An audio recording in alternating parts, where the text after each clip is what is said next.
आदरणीय दर्शकबिन नमस्कार। कार्यक्रममा आजको सन्दर्भमा यहाँहरूलाई स्वागत छ। म पुष्पा पोखरेल। आजको सन्दर्भको आजको विषयमा हामी कुरा गर्नेछौँ सत्तारूढ दल नेपाल कम्युनिस्ट पार्टी नेकपाको आन्तरिक विवाद यतिसम्म बढ्यो कि अब दुई खेमा पानी बाराबारको अवस्थामा पुगेका छन्।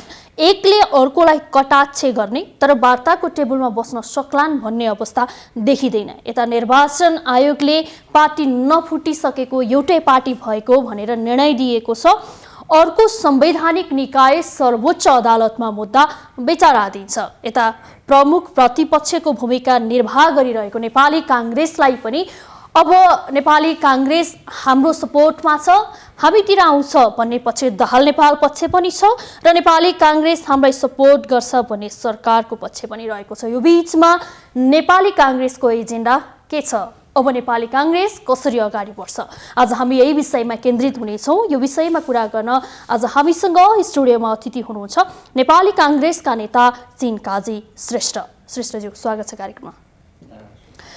यो आन्तरिक विवाद नेकपाको अहिले लगभग सबैलाई थाहा भइसक्यो, जनमानसहरूमा पनि। यो बीचमा सबैले आकलन गरेको कुरा के हो भने सबैभन्दा ठुलो प्रजातान्त्रिक पार्टी पनि अहिले प्रतिपक्षको भूमिका पनि निर्वाह गरिरहेको छ। अब यस्तो अवस्थामा नेपाली कांग्रेसको गन्तव्य अब के होला, के सोचिरहेको छ भन्ने छ नि, अलिकति यो बारे विश्लेषण गरिदिनुहोस्। म यहीँबाट सुरु गर्छु। अहिले नेपाली कांग्रेसलाई बडो अप्ठ्यारो परिस्थिति छ, किनभने नेपाली कांग्रेस एउटा सच्चा लोकतन्त्रवादी शक्ति हो हैन, जसले अब इतिहास त भन्नु पर्दैन, निरन्तर लोकतन्त्रको स्थापनादेखि पुनर्स्थापना र अनि संविधान निर्माण गर्ने कार्य सम्मको भूमिकाको लागि नेपाली कांग्रेसले अग्रणी भूमिका निर्वाह गरेको हो। अब यो जुन किसिमको यो बडो ठुलो सङ्घर्षको बावजुद हामीले संविधान सभाको माध्यमबाट जुन संविधान बनायौँ, त्यो संविधानलाई रक्षा गर्नु पनि नेपाली कांग्रेसको प्रथम दायित्व हो। अर्कोतर्फ राजनीतिक रूपले पनि यो अन्यलको वातावरणलाई निकास दिनु पनि अर्को महत्त्वपूर्ण कार्य हो। नेपाली कांग्रेसलाई धेरै अप्ठ्यारो छ। अब प्रतिपक्षको भूमिकाको पनि निर्वाह गर्नुपर्ने अवस्था छ। अर्कोतिर असंवैधानिक जुन कदम प्रधानमन्त्रीबाट चालियो, अब त्यसको विरोध पनि गर्नुपर्ने छ हैन। असंवैधानिक कदम चालेको कारणले गर्दा हामीले निरन्तर रूपमा आन्दोलन गरिरहेका छौँ, विरोध सभा र र्यालीहरू गरिरहेका छौँ। त्यो हाम्रो प्रथम दायित्व हो। संविधानको रक्षा गर्नुपर्छ। संविधानको रक्षा हामीले गरेनौँ भने लोकतन्त्र धरापमा पर्ने अवस्था हुन सक्छ। हाम्रो प्रथम दृष्टि त्यतैतिर हुनुपर्छ र कथम कदाचित अब अहिले संविधान प्रतिकूल जुन संविधानले नदिएको अधिकार प्रयोग गरेर प्रधानमन्त्रीले जुन संसदको विघटन गर्यो, त्यो संसदको विघटनका सम्बन्धमा अदालतमा विचाराधीन छ, छलफल भइरहेको छ, ठुलो बहस पैरवी भइरहेको छ। अब यस अवस्थामा चाहिँ हामीले यो नै हुनुपर्छ भनेर भन्नु पनि हामीलाई नमिल्ने छ, किनभने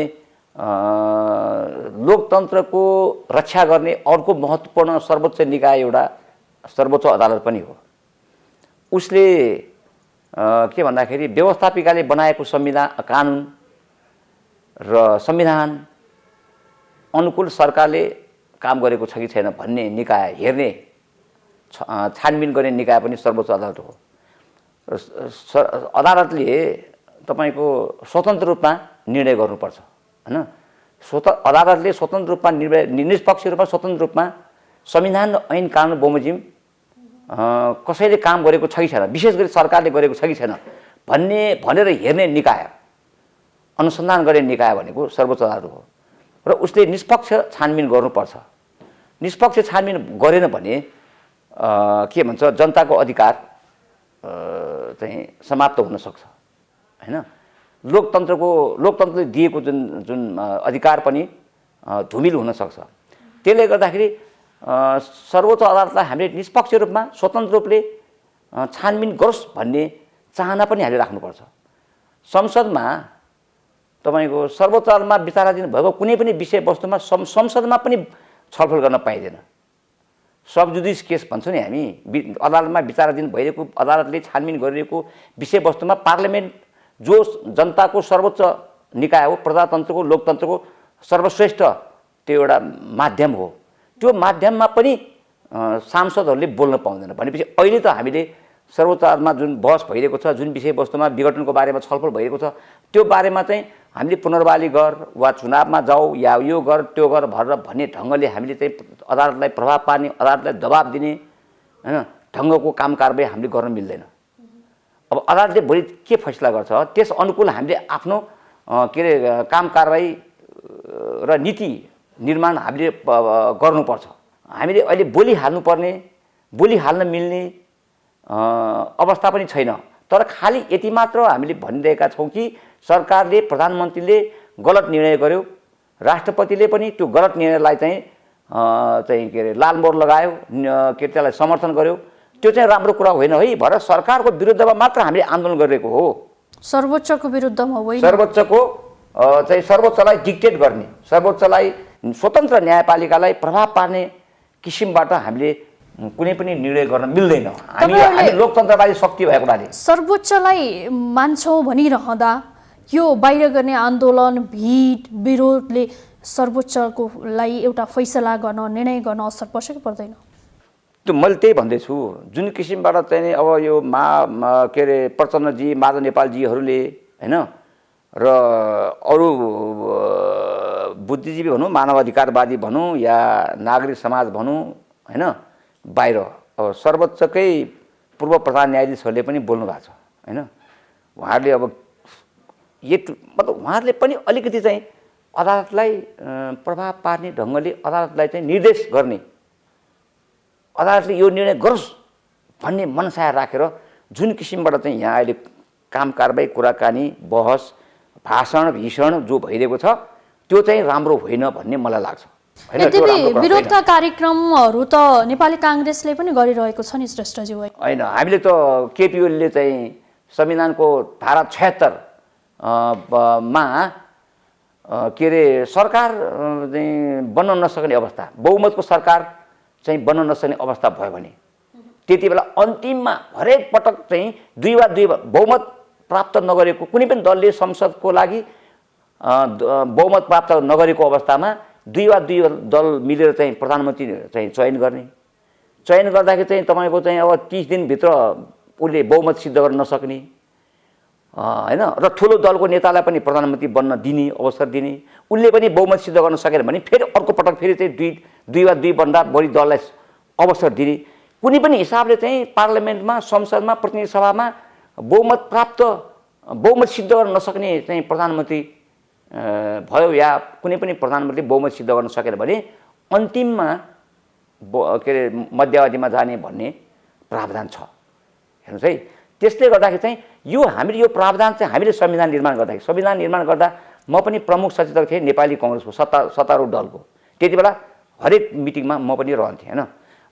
विगतमा धेरै पटक चाहिँ बहुमतको सरकार हुँदाखेरि पनि मध्यावधि भयो, मध्यावधि गर्दा अस्थिरता जन्मियो, राजनीतिक अस्थिरता भयो, विकास निर्माणको कुरा अवरुद्ध भयो।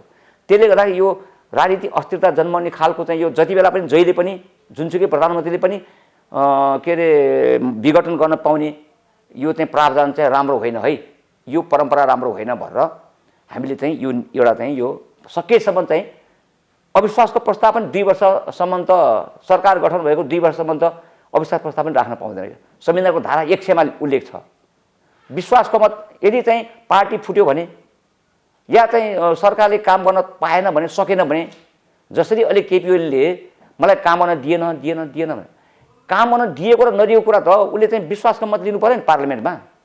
संविधानको धारा 100 बमोजिम मलाई चाहिँ यो मेरो सरकारप्रति विश्वास छ कि छैन, मलाई समर्थन छ कि छैन, मलाई समर्थन दिनुस् तपाईहरुले भएर उहाँले समर्थनको विश्वासको मत दिनुपर्ने अवस्था थियो, उहाँले गर्नु भएन। विश्वासको मत पनि उहाँले लिनु भएन, अविश्वासको प्रस्ताव पनि आएको छैन। मलाई असहयोग भयो भएर भन्नुहुन्छ त जनताले त कसरी विश्वास गर्ने हैन? उहाँले एकलौटी ढङ्गले शासन चलाइरहनु भएको छ। उहाँको चाहिँ समकक्षी नेताहरूले हामीलाई लपेटेर चाहिँ एकलौटी निर्णय गरे उनले भएर उहाँले आरोप लगाइरहेको अवस्था छ। त्यसकारण चाहिँ के हो भने यो गलत मनसायबाट, गलत नियतबाट जहिले पनि आफू निरङ्कुश बन्ने, आफू शक्तिमा बस्ने र अरूलाई दमन गर्ने उद्देश्यले के भन्दा निरन्तर रूपमा शासन सत्ता हटाउने उद्देश्यका साथ यो चाहिँ के अरे संसदको विघटन उहाँले गर्नुभएको। तपाईका भाषामा भन्ने हो भने केपी ओलीको कदमको विरोध हामीले गरेका हौं, एकदम सर्वोच्चलाई हामीले थ्रेट दिएका छौं यो भनिरहँदा अब के पनि भयो भने हामी सर्वोच्चको फैसला पनि पर्खिन्छौं हैन? तर यता प्रधानमन्त्रीको कदम पनि असंवैधानिक छ, प्रधानमन्त्रीले गलत गरे। यो दुवै कुरा भनिरहँदाखेरि त यो ढुलमुले नीति भएन श्रेष्ठज्यू? ढुलमुले नीति चाहिँ नभनौँ, तपाईले जुन कुरा भन्नुभयो त्यो चाहिँ हामी एकदम फ्याक्ट कुरा भन्दैछौँ। एकदम मैले अघि भने नेपाली कांग्रेस एउटा असाध्य जिम्मेवार पार्टी भएको हुनाले उनले के अरे आफूलाई फाइदा हुने हिसाबले बोल्न त भएन नि। ठिक छ, अब यो नेपाल कम्युनिस्ट पार्टी चाहिँ दुईटा समूहमा विभाजित छ हैन? अब वैधानिक रूपमा, कानुनी रूपमा चाहिँ अहिले पार्टी फुटेको अवस्था देखिँदैन, तर पोलिटिकली उनीहरू फुटिसकेका छन्। त्यो फुटेर चाहिँ जाँदाखेरि अब निर्वाचन होला, निर्वाचन भयो भने चाहिँ हामीलाई राम्रो होला भनेर हामी चाहिँ बडा खुसी भएर चाहिँ हामीले चुपो लाएर बस्नुपर्ने हो नि हैन? एक हिसाबले हामीलाई पार्टीगत रूपमा हामीलाई फाइदा हुने हिसाबले हामी चाहिँ चुपो लाएर बस्नुपर्ने हो नि। तर चाहिँ के भने असंवैधानिक काम प्रधानमन्त्री गरेको कुरा त भन्नु त पर्दैन। स्टेट लाइन त नेपाली कांग्रेसले समातेन नि त। स्टेट लाइन त नेपाली कांग्रेसले समातेन नि। जस्तो दाहाल नेपाल पक्ष नेकपा भित्रै पनि के भयो भने हामी पुनर्स्थापना नै गर्छौं, सरकार के भन्छ हामी वैशाखमै चुनाव गराउँछौं, तर नेपाली कांग्रेस के भन्छ हामी दुईटैको कुरा गर्छौं, हामीलाई चुनाव भए पनि ठिकै छ, पुनर्स्थापना भए पनि। त्यो होइन। अब उनीहरूको त वास्तवमा पदीय झगडा हो हैन? अहिले पुनर्स्थापना भयो भने पार्टी त अहिले पनि पार्टी फुटेको छैन हैन? निर्वाचन आयोगले पार्टी फुटेको मान्यता दिन सकेको छैन, मिल्दैन पनि हैन? किनभने पार्टी फुट्नलाई त पार्टीको नाम नयाँ हुनु पर्यो, अनि निर्वाचन चिन्ह बेग्लै हुनु पर्यो, घोषणापत्र अर्कै हुनु पर्यो। फुट्नलाई त सबै कुरा चाहिँ घोषणापत्रदेखि लिएर चाहिँ नामदेखि लिएर सबै कुरा बेग्लै हुनु पर्यो नि त। दुईटैले चाहिँ यो पार्टी हाम्रो हो भनेको छ हैन? त्यसकारण पार्टी फुटेको अवस्था छैन। अब पुनर्वादी भयो भने फेरि पार्टी फुट्न चाहिँ लाई गाह्रो छ, किनभने संसदीय दलमा पनि 40% चाहिन्छ, पार्टीको केन्द्रीय समितिमा 40% चाहिन्छ। दुईटै निकायमा 40% चाहिँ सदस्यहरू पुर्याएर पार्टी फुटाउन कोही तयार छैन। उहाँहरूलाई सूर्य चिन्हको लोभ छ, माया छ। सूर्य चिन्ह कसले लिने, सूर्य चिन्ह चाहिँ पायो भने हामी चुनाव जित्छौँ भन्ने उहाँहरूमा प्रतिस्पर्धा चलिरहेको छ। त्यसले गर्दाखेरि पुनर्स्थापना भयो भने के अरे चाहिँ तपाईँको हामीलाई फाइदा हुन्छ भनेर प्रचण्डजीहरू, माधव नेपालजीहरू लागिरहनु भएको छ। केपी ओलीजी चाहिँ नै उसले मैले गरेको काम ठिक छ भनेर उहाँहरू लागिरहनु भएको छ। तर के हो भने केपी ओलीजीले गरेको काम पनि गलत हो र चाहिँ प्रचण्ड र माधव नेपालहरूले गरेको काम पनि गलत हो, किनभने उहाँहरूले जहिले पनि पदको लागि प्रधान तैँले प्रधानमन्त्री छोड मेरो पालो भनेको छ। यो पद चाहियो, ऊ पद चाहियो, मन्त्रीमण्डलमा भाग बन्न चाहियो, संवैधानिक निकायमा चाहिँ संवैधानिक निकायका प्रमुख र पदाधिकारीमा भाग बन्न चाहियो। केपी ओलीले एकलौटी ढङ्गले लगिरहेको छ, उहाँहरूले चाहिँ पद पाउनु भएको छैन। अनि उहाँहरूको झगडा त्यही हो, निरन्तर हिजोको दिनमा तपाईँ देख्नुभयो नि 2 वर्षदेखि उहाँहरूको झगडा भइरहेकै छ पदको लागि। त्यसकारण चाहिँ उहाँहरूको पदीय झगडा हो। त्यो पदीय झगडामा केपी ओलीजीले उहाँहरूलाई साइड लाउनको लागि उहाँहरूलाई चाहिँ अब पार्लियामेन्ट डिजल्भ गरेपछि बोल्ने ठाउँ रहेन। अनि आफ्नो पार्टीभित्रको प्रतिपक्षलाई समाप्त गर्नको लागि उहाँले विघटन गर्नुभएको छ। उहाँहरूको चाहिँ यो विघटनको उद्देश्य नै पार्टी बीचको झगडाको कारण हो। अनि त्यहाँ चाहिँ हामीले त्यो दुईटा समूहलाई मध्ये कसलाई समर्थन गर्ने? हाम्रो लागि त दुईटै समूह कम्युनिस्ट पार्टीका नेताहरू, कम्युनिस्ट पार्टीका यी चाहिँ भागवण्डामा चाहिँ रमाएकाहरू को पक्षमा र विपक्षमा हामी जानु हामीलाई यहाँ ठ्याक्कै आइपुग्नुभयो मैले जोडेँ यहाँ ठ्याक्कै आइपुग्नुभयो अहिले नेकपाको दुई खेमा र जनमानसमा पनि के कन्फ्युजिङ छ भने नेपाली काङ्ग्रेस कता भन्ने छ के अब सरकार भन्छ चुनाव गराउँछौ नेपाली काङ्ग्रेस चुनावमै जान्छ अनि दाहाल नेपाल पक्ष भन्छ नेपाली काङ्ग्रेस पुनर्स्थापनाकै पक्षमा लागेको छ भन्छ नेपाली काङ्ग्रेस के भन्छ अदालतको फैसला पनि कुर्छौँ प्रधानमन्त्रीको कदम पनि गलत छ भन्छ अब खास कन्फ्युजिङ के भयो भने नेपाली काङ्ग्रेस कतातिर अथवा नेपाली काङ्ग्रेसको नीति नै के हो भन्ने कुरा त अस्पष्ट भयो होइन होइन कहिले पनि होइन नेपाली काङ्ग्रेस छ जहिले पनि स्पष्ट छ 2007 सालदेखि चाहिँ नेपाली काङ्ग्रेस आफ्नो अडानमा छ आफ्नो चाहिँ के नीति सामाजिक नीति आर्थिक नीति राजनीतिक नीति हाम्रो कहिले पनि ढुलमुल छैन हामी देखाउने दाँत र चपाउने दाँत हाम्रो दुईटा छैन देखाउने दाँत र चपाउने दाँत एउटै छ हाम्रो कम्युनिस्ट पार्टीको जस्तो होइन उनीहरू कार्यनीति एउटा हाम्रो हाम्रो के अरे कार्यनीति एउटा मूल नीति एउटा भएर उहाँहरू भन्नुहुन्छ त्यसले गर्दाखेरि चाहिँ हामी अस्थिर छौँ हामी जहिले पनि लोकतन्त्रको पक्षमा छौँ लोकतन्त्र चाहिँ धराशयी भएको देख्न चाहँदैनौँ त्यसलाई बचाउनको लागि हामी हाम्रो पार्टी कुर्बानी गर्न जहिले पनि तयार छ त्यसकारणले तपाईँलाई थाहा छ हरेक आन्दोलनको नेतृत्व काङ्ग्रेसले गरेको छ र काङ्ग्रेसले नै यो देशमा चुनाव गराएको छ फेरि संविधान सभाको चाहिँ 64 को संविधान सभाको चुनाव भएपछि चाहिँ 4-4 जना प्रधानमन्त्री हुनुभयो संविधान निर्माण गर्न उहाँहरू चाहनु भएन हामीले जब चाहिँ संविधान सभामा 70 को संविधान सभा हामीले चाहिँ ठुलो पार्टी भयौँ त्यसपछि हामीले संविधान निर्माणको लागि हामीले पहल कदमी गऱ्यौँ हामी सक्सेस गऱ्यौँ हामीले सफलता हासिल गऱ्यौँ भनेपछि काङ्ग्रेसले जुन कुरा जनतालाई भन्छ हामी ठुलो पार्टी भयौँ बहुमत हामीले ल्यायौँ भने हामी संविधान बनाउँछौँ भनेर भन्यौँ हामीले बनाएर छोड्यौँ त्यसकारण हामी चाहिँ दुईधारे कुरा हामी कहिले गर्दैनौँ गर्न हुन्न हामीले काङ्ग्रेसले दुईधारे कुरा गरेपछि प्रजातन्त्र समाप्त हुन्छ त्यसो भए अब आउने निर्वाचन काङ्ग्रेसले गराउन सक्छ अब आउने निर्वाचन नि काङ्ग्रेसले नै गर्ने हो काङ्ग्रेसले बाहेक अरूले निर्वाचन गर्नै सक्दैन उनीहरूको चाहनै छैन केपी ओलीजीले त तपाईँको बुझ्नु न केपी ओलीजीले त अब उहाँको चाहिँ इन्टेन्सन नियत बडो एक ढङ्गको छ कि आफ्नो के अरे समूह या चाहिँ आफ्नो पार्टीभित्रको चाहिँ प्रतिस्पर्धीलाई साइड लगाउने उहाँले एक छत्र शासन चलाउने अनि मध्यावधि पनि गर्ने मध्यावधि निर्वाचन गरेर फेरि चाहिँ तपाईँको चाहिँ मैले शासन सत्ता चाहिँ अब मेरै हातबाट चाहिँ सञ्चालन गर्ने भनेर जुन उद्देश्य उहाँले राख्नु भएको छ वास्तवमा उहाँले यो मध्यावधि निर्वाचन चाहिँ आफूले मध्यावधि निर्वाचन गर्नलाई यो निर्वाचन घोषणा गरेको हो भन्ने मलाई लाग्दैन उहाँले चाहिँ आफ्नो आयु चाहिँ लम्ब्याउने मात्रै उहाँले काम गरिरहनु भएको छ त्यसकारण मलाई त कता लाग्छ सर्वोच्च अदालतले प्रधानमन्त्रीको निर्णयलाई चाहिँ के अरे प्रमाणित गर्ने काम गर्यो भने मध्यावधि निर्वाचन वैशाखमा हुनेवाला छैन त्यसो भए श्रेष्ठज्यू त्यसो भए बताइदिनुहोस् न नेपाली जनतालाई प्रधानमन्त्रीको कदमलाई सर्वोच्चले प्रमाणित गर्यो भने नेपाली काङ्ग्रेसले त्यसको समर्थन गर्छ कि गर्दैन गर्यो भने नेपाली काङ्ग्रेसले त्यति बेला आपसमा बसेर विहङ्गम छलफल गरेर निर्णय गर्छ र देशको लागि यो जुन संविधान चाहिँ तपाईँको चाहिँ के अरे माथि चाहिँ एउटा घात प्रतिघात भएको छ संविधानलाई चिरहरण गर्ने काम केपी ओलीज्यूले गर्नुभएको छ र यो के अरे वास्तवमा संविधानलाई झन्डै कागजको खोस्टो जस्तो बनाउने चाहिँ काम उहाँले गर्नुभएको छ त्यो चाहिँ सबभन्दा ठुलो गम्भीर कुरा हो यो हैन त्यसले गर्दाखेरि चाहिँ संविधानलाई हामीले बचाउनुपर्छ संविधानलाई हामीले ट्र्याकमा ल्याउनुपर्छ लिगमा ल्याउनुपर्छ संविधानलाई हामीले डिरेल गरेर चाहिँ हामीले अन्त चाहिँ डाइभर्ट गरिकन हामीले त्यस्तो किसिमको पहल कदमी हामीले गर्नु हुँदैन त्यसकारण चाहिँ त्यति बेला के गर्दा राम्रो हुन्छ त्यो निर्णय हामी गर्छौँ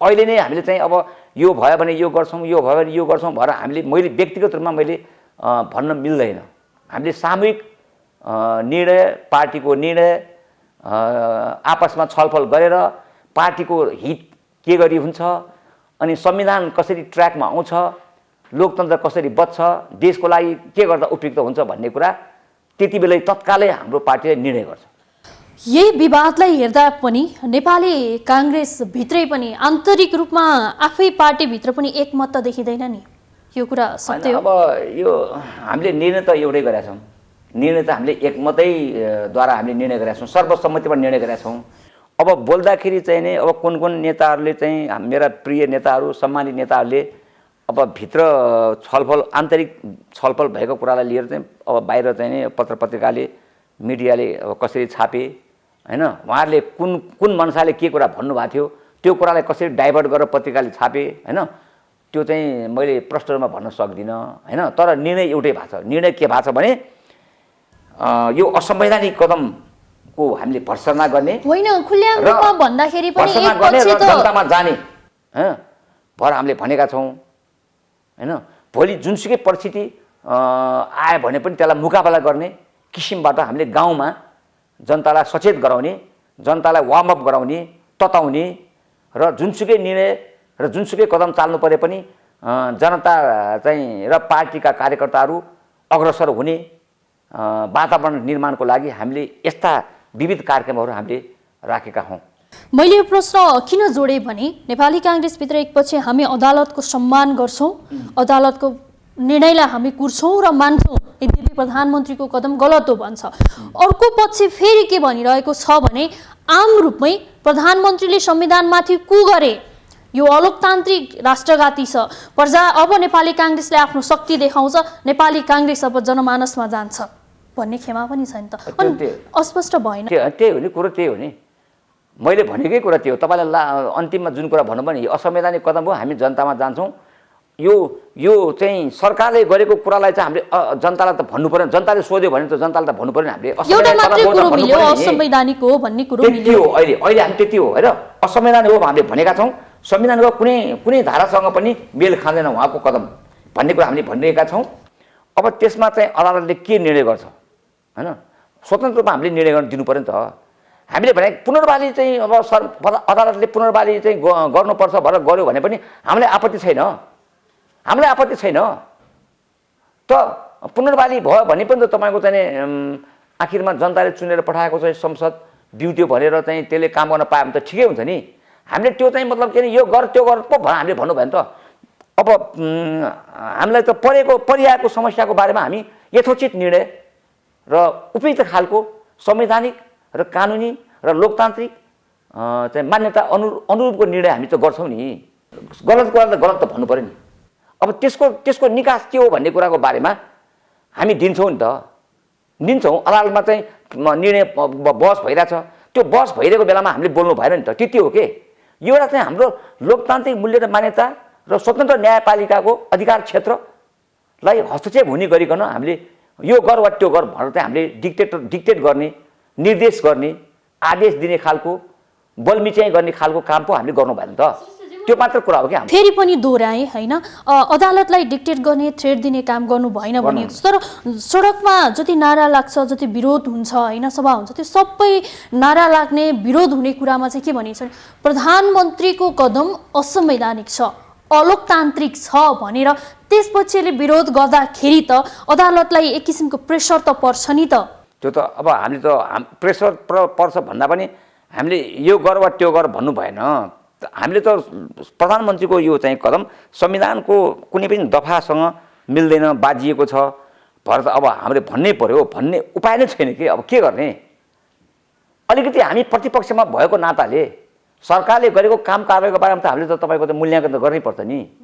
सरकारले गरेको कुरालाई चाहिँ हामी चुपो लाएर चाहिँ होइन समर्थन गरेर हिँड्नु त भएन नि हामी प्रतिपक्षको नाताले। त्यसकारण एउटा पोलिटिकल पार्टी जो लोकतन्त्रवादी शक्ति हो हैन, जो प्रतिपक्षमा छ, त्यसले सरकारले गरेको निर्णय, सरकारले गरेको काम, प्रधानमन्त्रीले बोलेको कुरा, उठाएको कदमको बारेमा हामीले त तपाईँको चाहिँ के अरे चाहिँ एकदम के भन्छ मौन सम्मति लक्षणम भने चाहिँ समर्थन गरेको जस्तो त हामीले गर्न मिल्दैन। एकातिर त्यो मैले त्यही भनेको, मैले लोकतन्त्रवादी शक्ति, हामी लोकतन्त्रको पक्षधर, प्रजातन्त्रलाई चाहिँ अप्ठ्यारो परेको बेलामा निकास दिने पार्टी हाम्रो पार्टी, उसले चाहिँ बडो चाहिँ फुकिकन बडो विचार गरेर हामीले कुरो गर्नुपर्छ, काम गर्नुपर्छ। भन्ने हो। अहिले नेकपाको जुन किसिमको विरोध आयो, आन्तरिक किचलो आयो, यो बीचमा धेरैको आकलन के थियो भने नेकपाको यो आन्तरिक किचलोपछि नेपाली काङ्ग्रेसका लागि एउटा अवसर थियो। नेपाली काङ्ग्रेस स्पष्ट रूपमा बहुमतको एउटा सरकार बनाउन अथवा भनौँ जनमानसबीच जानको लागि नेपाली काङ्ग्रेसले निर्वाचन रोज्नुपर्ने, किन निर्वाचनसँग नेपाली काङ्ग्रेस डरायो भन्ने किसिमको एउटा विश्लेषण पनि भएको छ नि।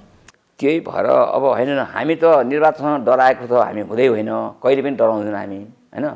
तपाईँको विगतको यो निर्वाचन पनि 74 सालको निर्वाचनमा दुईटा कम्युनिस्ट पार्टी ठुल्ठुला पार्टीहरू चाहिँ मिलिसकेपछि नेपाली काङ्ग्रेसले चुनाव हार्छ भन्ने कुरा हामीलाई थाहा थियो नि, थाहा थिएन। दुईटा पार्टी एमाले र माओवादी मिलेपछि काङ्ग्रेसको त अब हारै हुन्छ भन्ने त हामीलाई थाहा थियो। तर त्यो थाहा हुँदाहुँदै पनि हाम्रो नेता, हाम्रो पार्टी सभापति शेरबहादुर देउबाको नेतृत्वको सरकारले होइन चुनाव त गरायो नि। चुनाव त गर्नैपर्छ, संविधानलाई ट्र्याकमा ल्याउनुपर्छ। यत्रो दुःख गरेर 7 सालदेखि उठाएको नेपाली काङ्ग्रेसले संविधान सभाको निर्वाचन र त्यो संविधान सभाबाट चाहिँ संविधान बनाउने भनिकन उठाएको मुद्दा बल्ल बल्ल हामीले 70 सालमा गएर चाहिँ हामीले संविधान सभाको निर्वाचन गरेर काङ्ग्रेस बहुमत पाइसकेपछि संविधान हामीले बनायौँ त। त्यत्रो अहिले यस्तो चाहिँ संसारमा चाहिँ यो एउटा उदाहरणीय चाहिँ काम भएको छ हाम्रो नेपालमा होइन। यत्रो जनताद्वारा निर्वाचित एउटा संस्थाले संविधान बनायो, एकदम लोकतान्त्रिक संविधान बनायो, समावेशिता होइन को चाहिँ यत्रो चाहिँ अहिले चाहिँ मौका छ र चाहिँ एकदम स्वतन्त्र न्यायपालिका, मानव अधिकारको प्रत्याभूति, पूर्ण प्रेस स्वतन्त्रतादेखि लिएर सम्पूर्ण चाहिँ तपाईँको के अरे विषयवस्तुमा चाहिँ पूर्ण लोकतन्त्र अनुरूपको चाहिँ संविधान हामीले बनाइसकेपछि त्यो संविधानलाई कार्यान्वयन गर्नु हाम्रो प्रथम दायित्व थियो। संविधान चाहिँ बनायौँ तर चाहिँ हामीले स्थानीय तहको निर्वाचन गरेनौँ, प्रदेशको निर्वाचन गरेनौँ, संसदको निर्वाचन गरेनौँ, सरकार बनाएनौँ भने त त्यो संविधान के काम बनाउनु पर्यो नि त। जनताले आफ्नो के अरे दिन प्रतिदिनको चाहिँ विकास निर्माणको कामको लागि स्थानीय तहको यत्रो अधिकार प्राप्त स्थानीय निकाय छ, नगरपालिका गाउँपालिका कम अधिकार छ, कम विकास भएको छ गाउँघरमा, आफ्नो योजना आफैले छान्न पाएको छ जनताले। त्यसकारण यस्तो संहिताको कार्यान्वयन हामीले गर्नुपर्ने हाम्रो एकदम मूल दायित्व, सुरुवातको प्रथम दायित्व थियो। त्यो संविधानलाई कार्यान्वयन गर्नुपर्ने दायित्व हामीले गऱ्यौँ त। हामी अल्पमतमा पर्छौँ, हाम्रो बहुमत आउँदैन भन्दै थाहा पाउँदै पनि संविधानलाई कार्यान्वयन गर्नुपर्छ, लोकतन्त्रलाई बचाउनुपर्छ, लोकतन्त्रलाई मजबुत बनाउनुपर्छ भनिकन हामीले चाहिँ चुनाव गरायौँ त। हामी चुनावसँग डराउँछौँ? हामी हार्नु परे पनि हामी हार्छौँ तर लोकतन्त्रलाई बचाउँछौँ भनिकन हामीले चुनाव गरायौँ। अहिले पनि त्यही हो। अब पनि परिआएको अवस्थामा यिनीहरू दुईटा पार्टी जो देखिएको छ कम्युनिस्ट पार्टीभित्र, यिनीहरू कसैले पनि चाहिँ नि यो चुनाव गर्न सक्ने यिनीहरूको चाहिँ क्षमता छैन, नियत पनि छैन। कम्युनिस्ट पार्टी भनेको के भने एकपटक सत्तामा आएपछि सधैँभरि सत्तामा बसिरहन चाहने, टाँसिरहन चाहने। तपाईँले थाहा पाउनुभयो, उहाँ चाहिँ हिटलरले जर्मनीमा चाहिँ नि नाजीवादको सिद्धान्त अन्तर्गत पार्लियामेन्टमा चाहिँ बहुमत प्राप्त गरेपछि ठुलो चाहिँ दुर्घटना घटाएर चाहिँ एकलौटी चाहिँ तपाईँ निरङ्कुश रूपमा चाहिँ शासन सत्ता चलायो। जसरी भए पनि संविधानलाई, कानुनलाई तोडमोड गरेर तपाईँको संविधान अनुकूलको कानुन बनाउनुपर्छ। हामीले संविधानसँग बाँचिने कानुन हामीले बनाउनु मिल्दैन। संविधानको व्याख्या गर्ने हो कानुनले, अनि कानुनको व्याख्या नियमले गर्ने हो। तर हामीले अहिले हाम्रो विगतको सरकारले, केपी ओलीको नेतृत्वको सरकारले संविधानसँग बाँचिने खालको कति कानुन बनायो, कति कानुनहरू अध्यादेश फिर्ता गरे, त्यत्रो आन्दोलन भयो। भनेपछि यो संविधानलाई पनि तोड्ने, संविधानलाई पनि मिच्ने, संविधानलाई अपव्याख्या गर्ने अनि संविधानलाई कागजको खोस्टो बनाएर सधैँभरि चाहिँ सत्ता आफ्नो हातमा कब्जा गरेर राख्ने सारा तपाईँको हेर्नु राजस्व विभाग, अनुसन्धान विभाग, के अरे चाहिँ यो राष्ट्रिय अनुसन्धान विभाग, सम्पत्ति शुद्धिकरण विभागदेखि लिएर सबै अधिकार संवेदनशील निकायका चाहिँ के अरे निकायहरू चाहिँ सबै प्रधानमन्त्रीको मात्रामा लगेर राखेको चाहिँ तपाईँलाई थाहा छ नि। भनेपछि उनीहरू चाहिँ सत्तामा बसिरहन चाहन्छ कि चुनाव गराउन चाहँदैन। त्यसकारण चाहिँ अब एकले उनीहरूको प्रतिस्पर्धा पनि छ। अब चाहिँ भोलि निर्वाचनै गर्नुपर्ने अवस्था भयो, निर्वाचनमै जानुपर्ने अवस्था भयो भने निर्वाचन चाहिँ काङ्ग्रेसको नेतृत्वमा काङ्ग्रेसले चाहिँ ले नै पहल गरेर निर्वाचन हुने हो। हामी गराउँछौँ, जसरी नै गराउँछौँ। निर्वाचनसँग हामी कहिले पनि चाहिँ भाग्दैनौँ, डराउँदैनौँ। संसदीय व्यवस्थामा प्रतिपक्षको भूमिका महत्त्वपूर्ण हुन्छ हैन। यहाँले नै भर्खर भनिरहँदा प्रधानमन्त्री केपी शर्मा ओलीले बाजिने धेरै कानुनहरू बनाए। यो बीचमा प्रधानमन्त्रीले जतिवटा कानुन बनाए यो गलत छ, यो कदम चाल्नु हुँदैन भनेर सरकारलाई झकझगाउने काममा नेपाली काङ्ग्रेस प्रतिपक्षको रूपमा जसरी उपस्थिति हुन सक्नु पर्थ्यो त्यो रूपमा उपस्थित हुन सकेन नि। अब हैन उपस्थित भन्दा त्यो अलिकति बाहिर चाहिँ नदेखिएको हो हैन। अब अलि प्रचार पनि नभएको हो हैन। काङ्ग्रेसको एउटा समस्या छ भने जति पनि हामी काम गर्छौँ त्यो हामी चाहिँ प्रचार गर्न हामी चाहँदैनौँ। हाम्रो चाहँदैनौँ हैन, गर्दैनौँ हैन। त्यसकारण हाम्रो प्रचारको शैली हाम्रो कमजोर छ। तर अब त्यो जुन अब प्रेस स्वतन्त्रतालाई कुण्ठित गर्ने खालको यो चाहिँ प्रेस काउन्सिललाई खत्म गरेर चाहिँ अर्को हैन मन्त्रीले चाहिँ त्यस्तै खालको चाहिँ एउटा प्रेस स्वतन्त्रतालाई चाहिँ कमजोर बनाउने खालको चाहिँ विधेयकहरू आउँदाखेरि हामीले त आन्दोलन गऱ्यौँ त, संसदमा चाहिँ के अरे अवरोध गऱ्यौँ, धेरै कुरा गऱ्यौँ त। त्यो धेरै विधेयकहरू त पासै हुन सकेन नि। गुठी विधेयक त जनताले पनि आन्दोलन गरे र अरू धेरै विधेयकहरूको बारेमा हैन चाहिँ सरकारले चाहिँ अब विधेयक त फिर्ता लगेकै हो।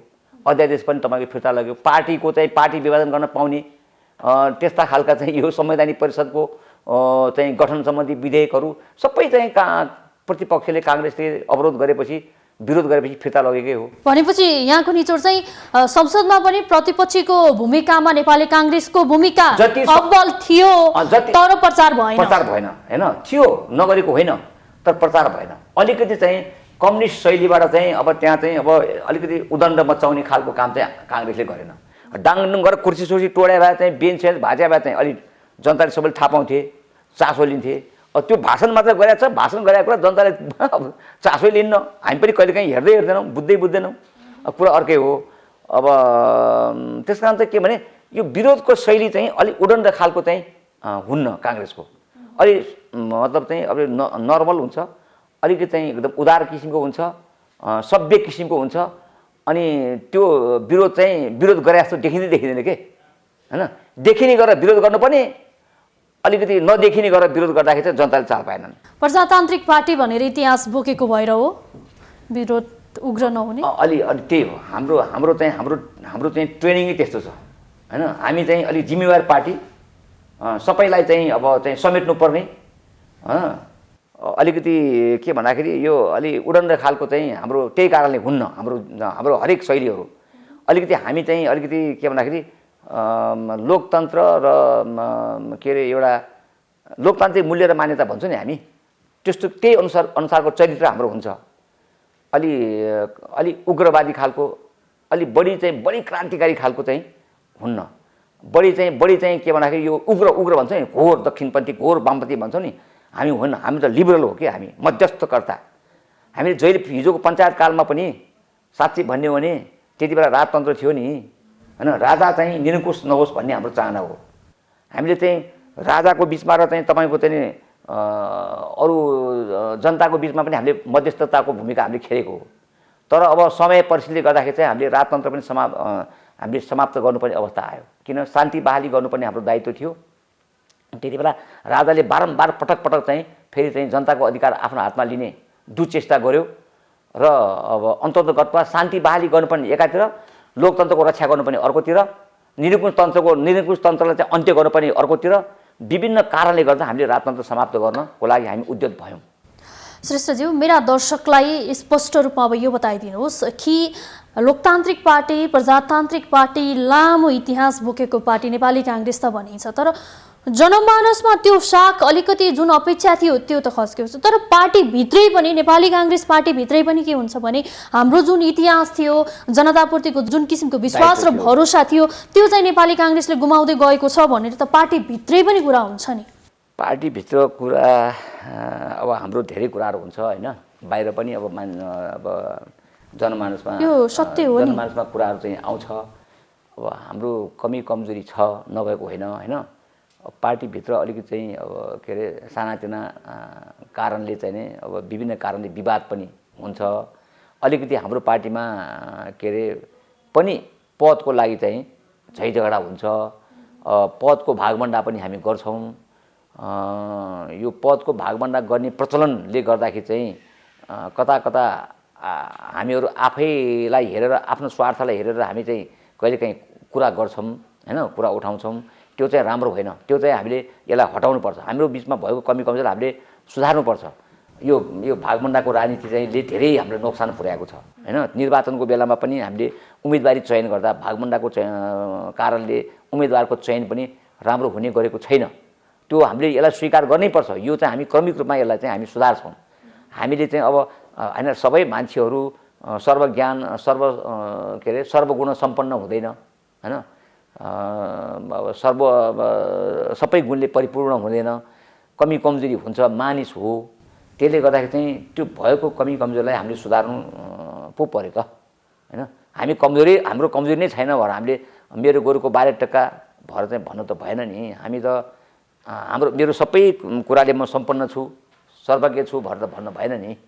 त्यसले गर्दाखेरि चाहिँ छ तपाईले भनेको कुरामा केही कमी कमजोरी छ है, यसलाई हामी सुधार्नुपर्छ र हामी सुधारेर नै अब आगामी दिनमा हामीले चाहिँ यो गलत ट्र्याकमा गएको राजनीतिलाई हैन ठिक ट्र्याकमा ठिक बाटोमा ल्याउनको लागि हामीले चाहिँ भगीरथ प्रयत्न गर्नुपर्छ। नेपाली कांग्रेसभित्रका नेता तथा कार्यकर्ताहरूमा अर्को गुनासो पनि के छ भने जो पार्टीलाई एउटा त्याग गरेका हुन्छन्, समर्पण गरेका हुन्छन्, पार्टीमा आबद्ध भएर जुन किसिमको बलिदान उनीहरूले गरेका हुन्छन् भनौँ न, यो अवस्थामा के देखिन्छ भने पहिले नयाँ नेता तथा कार्यकर्ता नयाँहरूले अपर्च्युनिटी पाउने पछि आउनेले, तर पार्टीमा पुराना नेता तथा कार्यकर्ता जो लामो समयदेखि पार्टीका लागि मरिहत्ते गरेर लागिरहेका छन् उनीहरूलाई चाहिँ पार्टीले खासै नचिनेको, अपर्च्युनिटी नदिएको आफूलाई भन्ने गुनासो पनि आउँछ नि नेपाली कांग्रेसभित्र। तपाईले एकदम ठिक भन्नुभयो। यो चाहिँ एकदम ठिक हो। यो चाहिँ मैले त्यो अघि नै भने नि। अब यो मूल्याङ्कनको परिपाटी चाहिँ हामी कहाँ छैन है। कसले कुन कार्यकर्ताले चाहिँ निरन्तर रूपमा चाहिँ पार्टीको लागि चाहिँ बलिदानी दिएर चाहिँ अगाडि बढेको छ, कर्तव्य चाहिँ परायण भएर काम गरेको छ, त्याग गरेको छ हैन, राम्रो गरेको छ, जनतामा ऊ भिजेको छ, जनताको हितमा उसले काम गरेको छ, त्यो मान्छे चाहिँ पछाडि परेको छ। अहिले चाहिँ अब मैले के भनौँ हैन, अब मैले यहाँ बोलिरहँदाखेरि सायद अरूले पनि मूल्याङ्कन गरिरहेको होला आम जनसमुदायबाट हाम्रो पार्टीमा त्यो चाहिँ कमी कमजोरी छ। यो चाहिँ यस बारेमा हामीले कुरा पनि उठाइरहेका छौँ हैन। यो भागभण्डाको राजनीति भनौँ कि कारणले भनौँ हैन, अलिकति चाहिँ आफ्ना नजिकका मान्छेहरू हैन, आफ्ना प्रिय मान्छेहरू र त्यस्तै आफूलाई फाइदा हुने कारणले गर्दा कुनै व्यक्तिलाई हामी चाहिँ पदमा राख्छौँ, पद दिन्छौँ, निर्वाचनमा उम्मेदवार बनाउँछौँ। त्यसले धेरै ठुलो चाहिँ हामीलाई सेटब्याक गरेको छ हाम्रो पार्टीलाई। नत्र हाम्रो पार्टी त यस्तो अवस्थामा चाहिँ हुने थिएन। र नेताहरूबाट चाहिँ यो कुरालाई चाहिँ मनन गरेर आगामी दिनमा उहाँले आफ्नो भूमिकालाई सच्याउनुपर्छ भन्ने मलाई लाग्छ। यो तपाईले उठाएको कुरा बडो गम्भीर छ, यो एकदम सही छ, सबैबाट यो कुरा उठेको। नत्र राम्रो मान्छेलाई अगाडि बढाउने हो, जसले देश र जनताको लागि चाहिँ उनीहरूको हितमा काम गर्छ, त्यस्तो मान्छेलाई चाहिँ अगाडि बढाउने हो भने त यो पार्टी त एकदम सशक्त भएर अगाडि आइहाल्छ नि। काम गर्ने मान्छेलाई चाहिँ पद नहुने, उसलाई पछाडि पार्ने, काम नगर्ने मान्छे अलिकति चाहिँ हाइफाइ गर्ने, चाकरी चाप्लुसी गर्ने हैन, पैसाको तुजुक देखाउने मान्छेलाई चाहिँ अगाडि बढाएको हुनाले हामीलाई अलिक नोक्सान भएको छ। भनेपछि नेपाली कांग्रेसभित्र पनि गुट हुँदै उपगुटको चङ्गालो चाहिँ छ। अब हेर्नु संसारमा अब राजनीति गर्दाखेरि नेतृत्व को होडबाजीको क्रममा अब त्यस्तो गुट उपगुट त भइहाल्छ हैन। दुनियाँमा गुट उपगुट नभएको चाहिँ सायद लोकतान्त्रिक पार्टीमा कहीँ छैन। कम्युनिस्ट पार्टीमा चाहिँ अलिक हुँदैन। कम्युनिस्ट पार्टीमा नभनौँ, कम्युनिस्ट शासन व्यवस्था भएको ठाउँमा, जस्तो चाइनामा त गुट उपगुटै छैन। सी जिनपिङले जे भने त्यही हुन्छ, हरेक ठाउँमा उसको एकाधिकार चल्छ।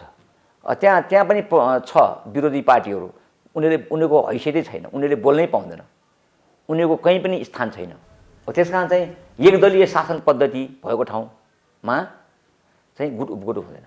त बहुदलीय प्रतिस्पर्धा भएको ठाउँमा नेतृत्वको होडबाजी, चुनावमा जान पाउने, चुनावमा होडबाजी गर्न पाउने, प्रतिस्पर्धा गर्न पाउने भएपछि गुट उपगुट त्यहाँ भइहाल्छ। एउटाले अर्कोलाई समर्थन गर्ने अनि आफू कसरी नेतृत्वमा आउने, एउटाको फेरो समात्ने, अर्कोले अर्को, एउटाले उसलाई सपोर्ट गर्ने, उसले उसलाई सपोर्ट गर्ने, यो अन्तर्निर्भर ताको चाहिँ राजनीति प्रतिस्पर्धामा बहुदलीय प्रतिस्पर्धामा हुन्छ। नेपाली काङ्ग्रेसले जहिले पनि के भन्छ भने हामी बीपीको सिद्धान्त मान्छौँ, बीपीको नीति मान्छ नेपाली काङ्ग्रेसले भन्छ सैद्धान्तिक रूपमा। र जहिले पनि सैद्धान्तिक र व्यावहारिक पाटो दुईटा पाटो फरक हुन्छ। व्यावहारिकतामा नेपाली काङ्ग्रेसले बीपीले अपनाएको सिद्धान्तलाई कतिको पालना गरेको छ? अब बीपीले अपनाएको सिद्धान्तलाई पालना भनेको त एउटा त उहाँले राष्ट्रियता, प्रजातन्त्र र लोकतन्त्रको कुरा गर्नुभएको छ। राष्ट्रियताको प्रश्नमा हामी जहिले पनि प्रतिबद्ध छौँ हैन। हाम्रो राष्ट्रियताको व्याख्या के हो भने तपाईको लोकतन्त्र मजबुत भएन, जनताले आफ्नो अधिकार उपभोग गर्न जनताले पाएन भने त्यहाँ राष्ट्रियता कमजोर हुन्छ। देशभरिका जनताहरू सङ्गठित हुन पाउने अधिकार हुनुपर्ने, सबैले आफ्नो कुरा राख्न पाउने, आफ्नो अधिकारको लागि लड्न पाउने, जनता चाहिँ एकदम के अरे चाहिँ एकदम सङ्गठित हुन पाउने स्थिति भयो भने न राष्ट्रियता बलियो हुन्छ। जनता विभाजित भयो, आपसमा झैझगडा गर्छन् भने त राष्ट्रियता कमजोर हुन्छ। राष्ट्रियता भनेको त एउटा भावना हो नि हैन, राष्ट्रप्रतिको हाम्रो भावना हो नि। त्यो भावना त लोकतन्त्रमा मात्र चाहिँ मजबुत हुन्छ, लोकतन्त्रले मात्र त्यो राष्ट्रियतालाई जगेर्ना गर्छ भन्ने बीपीको सिद्धान्त हो हैन। त्यसले गर्दाखेरि हामी जहिले पनि हाम्रो अहिलेसम्मको व्यवहारबाट हामी चाहिँ लोकतन्त्रप्रति हामी प्रतिबद्ध भएर लोकतन्त्रलाई मजबुत बनाउनको लागि हामी जो लागेका छौँ त्यसले हाम्रो राष्ट्रियतालाई बलियो बनाएको छ। र अर्को उहाँको समाजवादको कुरा छ, प्रजातान्त्रिक समाजवाद हैन। प्रजातान्त्रिक समाजवादप्रति हामी जहिले पनि प्रतिबद्ध छौँ बाबा हैन। हामीले त के भने उत्पादन नगर्ने हैन, उत्पादन चाहिँ जेसुकै होस्, भएको सम्पत्ति बाँडफाँड गरेर चाहिँ नि बराबर बाँडेर चाहिँ बाँडीचुरी खाने भन्ने किसिमको कम्युनिस्ट व्यवस्थामा, साम्यवादी व्यवस्थामा त्यस्तो एउटा प्रक्रिया हुन्छ। तर हामी के भन्छौँ भने पुँजीको पनि विकास होस्, हाम्रो नेपालमा भएको चाहिँ श्रमको उपयोग होस्, कृषि उत्पादनको लागि चाहिँ जग्गा जमिन छ, त्यो जग्गा जमिनको उपयोग होस्, उनीहरूले त्यहाँका जनताले रोजगारी पाओस् र कृषि उत्पादन बढोस्। कृषि उत्पादन बढेपछि सानातिना कुटीर उद्योगहरू, घरेलु उद्योगहरू, अरू मझौला उद्योगहरूको स्थापना हुन्छ र अनि औद्योगिक उत्पादनबाट हाम्रो दैनिक उपभोग्य सामानहरूको चाहिँ त्यहाँ व्यवस्थापन हुन्छ र अनि राजस्वको वृद्धि पनि हुन्छ। जसरी हामीले निजीकरणको कुरा हामीले ल्यायौँ, नेपाली काङ्ग्रेसले नै ल्याएको हो यो आर्थिक उदारीकरण, जुन चाहिँ चाइनामा पनि आयो। पछि चाइनामा चाहिँ आर्थिक उदारीकरणको कुरा आउँदाखेरि त्यहाँ उत्पादन वृद्धि भयो नि त, न त थिएन। वहाँ रसियामा पनि चाहिँ तपाईँको चाहिँ यो के अरे गोर्बाचोभले हैन आर्थिक उदारीको नीति ल्यायो, आधुनिकीकरणको चाहिँ उसले सिद्धान्त अपनायो।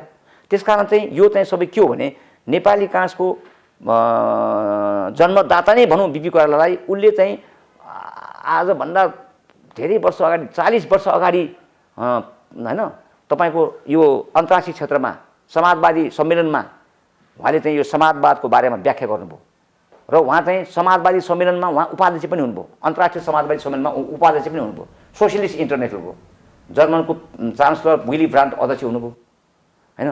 भनेपछि के अरे बीपी कोइरालाले उत्पादन बढाऊ, त्यो उत्पादन वृद्धि भएपछि अनि त्यहाँ त्यो उत्पादनको चाहिँ के भन्दाखेरि चाहिँ वितरण चाहिँ समुचित ढङ्गबाट होस् भनेर जुन भन्नुभएको थियो उहाँले, त्यही सिद्धान्तको आधारमा नयाँ आर्थिक उदारीकरण, नयाँ आर्थिक नीति, आर्थिक सुधारका कार्यक्रम चाहिँ आयो र चाहिँ नि निजीकरण भयो। हरेक चाहिँ उद्योग धन्दा चाहिँ वास्तवमा सरकारले गर्ने होइन, अत्यावश्यक चाहिँ विषयवस्तु बाहेक अरू चाहिँ व्यापार गर्ने चाहिँ उद्योगहरू चाहिँ व्यक्तिले गर्ने हो। अब झन् हिजोको दिनमा कतिपय उद्योगहरू चाहिँ सरकारले चलाउँदाखेरि चाहिँ सेतो हात्तीको रूपमा हामीले उसलाई पाल्नु पर्यो। उत्पादन छैन, त्यो उद्योगबाट कर्मचारी भर्ना गरेको छ, अनि त्यहाँबाट चाहिँ त्यो उद्योग नोक्सानमा गएको छ, ट्याक्स तिर्न सक्दैन उद्योगले। अहिले त धेरै उद्योगले ट्याक्स तिर्छ, अन्तःशुल्क तिर्छ, बिक्री कर तिर्छ, आयकर प्रशस्त मात्रामा उसले चाहिँ दिन्छ त्यो निजी क्षेत्रबाट र निजी क्षेत्रबाट आएको राजस्वबाट र यो भ्याट छ नि, भ्याट भन्ने जुन एउटा बिक्री करको चाहिँ एउटा नयाँ रूप हो, त्यसबाट आर्जन गरेको राजस्वबाट नै अहिले चाहिँ हामीले व्यापक रूपमा देशभरि हामीले स्थानीय तहलाई हामीले पैसा दिएका छौँ, बजेट दिएका छौँ, प्रदेशलाई दिएका छौँ, केन्द्रीय योजनाहरू चाहिँ त्यत्तिकै सञ्चालन भएको छ देशभरि तपाईँको स्वास्थ्य चौकी खानेपानी हेल्थ पोस्टहरू स्कुलहरू चलेको छ, बाटोघाटो प्रशस्त मात्रा बनेको छ होइन, टेलिफोनहरूको चाहिँ तपाईँको चाहिँ वितरण त्यत्तिकै भएको छ र धेरै ब्याङ्कहरू चाहिँ स्थापना भएको छ, धेरै इन्सुरेन्स कम्पनीहरू स्थापना भएको छ, धेरै युनिभर्सिटी बनेको छ, धेरै चाहिँ अस्पतालहरू बनेको छ। के हो यो? आफ्नो निजी स्रोतबाट सरकारले गरेका कामहरू हो। यो चाहिँ जम्मै नेपाली काङ्ग्रेसको आर्थिक सुधारका नयाँ नयाँ कार्यक्रमको कारणले गर्दा, आर्थिक उदारीकरणको कारणले गर्दा यो भएको हो। त्यसले गर्दा यो सबै कुरा बीपीको सिद्धान्त अनुकूल हामीले यसलाई चाहिँ कार्यान्वयन गरेका हाम्रो। हस्, यहाँको महत्त्वपूर्ण समय र संवादका लागि यहाँलाई विशेष धन्यवाद। धन्यवाद पुष्पाजी, मैले पनि आफ्नो कुराहरू राख्ने मौका दिनुभयो जनसमक्ष। धन्यवाद। आदरणीय दर्शकबिन, आजको लागि कार्यक्रममा आजको सन्दर्भ यति नै। आजको सन्दर्भमा हामीले यो विवादका बीचमा नेपाली काङ्ग्रेसको अबको गन्तव्य के हो त, यही विषयमा केन्द्रित रह्यो। यो विषयमा कुरा गर्न आज हामीसँग स्टुडियोमा अतिथि हुनुहुन्थ्यो नेपाली काङ्ग्रेसका नेता चिनकाजी श्रेष्ठ। आजका अतिथिसहित हामी सबैलाई बिदा दिनुहोस्। भोलि नयाँ विषयवस्तुका साथ उपस्थित हुनेछौँ। माउन्टेन टेलिभिजन हेर्दै रहनुहोला। नमस्कार।